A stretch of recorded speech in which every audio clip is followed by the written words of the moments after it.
Hello everybody, welcome back to Squealing Pig Guitars. Today we're going to be comparing the Gibson Custom 1959 reissue with the Tokai Love Rock model.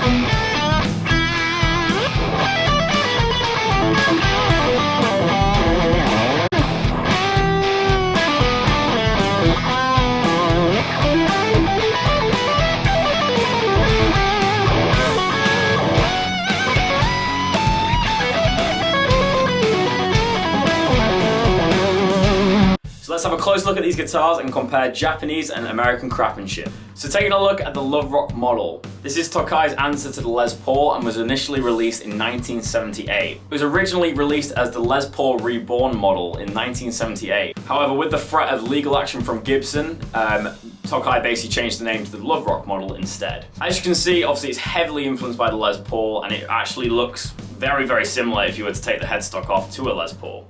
What we have is the same body construction of a two-piece flame maple top, mahogany body, mahogany neck. We've got Clouson style tuners, they're obviously not Clouson, and we have a rosewood fingerboard, basically the same specs as the Les Paul. For the money, it's an incredible guitar, it's very well intonated and it plays very nicely. I actually personally prefer how this plays than the Les Paul. Moving on to the Gibson, obviously everyone's heard of Gibson. They're one of the most famous guitar companies to ever exist, and they started by making mandolins. In the 1950s, in particular 1952, they built their first solid body guitar, which was the Les Paul in 1952. It looks similar to this, but it had a gold top and it had a trapeze tail bridge. This is kind of a reissue of a 1958 style Les Paul. Basically, this 1958 has some really nice specs. You've got a two-piece, like plain, slightly figured maple top with this lemon burst type finish. We've got two PAF humbuckers, which in this reissue are called custom buckers, rosewood fingerboard and mahogany back and neck. And this one has the 58 profile, which is a lot thicker than the Tokai, and yeah, it's kind of like the baseball bat. These guitars are some of the best kind of Les Pauls out there in my opinion. The 58 has a really good honky tone, has been used by the likes of Slash, Joe Perry, all the rock legends. So yeah, this one in particular, it sounds really nice. I prefer the sound of this guitar to the Tokai, but as I said, I prefer the feel of the Tokai. I think that's just personally to how it's been set up, but this also has quite a sticky finish. It's that nitro kind of lacquer, which sticks to you, especially under hot days like this in the UK that we're having at the moment. So let's hear some tones from this bad boy.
in conclusion, I prefer the tone of the Gibson, but I prefer the feel of the Tokai, which I think is quite interesting, presuming the price difference of these guitars and the fact that one is made in America and one is made in Japan. What you're paying for with Gibson is the historical accuracy of the guitar and obviously the brand name. Tokai at the end of the day is replicating the Les Paul, they're copying the Les Paul, but still they are making a very good copy. In conclusion, I prefer the look and sound of the Gibson Les Paul, but I prefer the playability of the Tokai. What's your opinion? Let me know in the comments down below.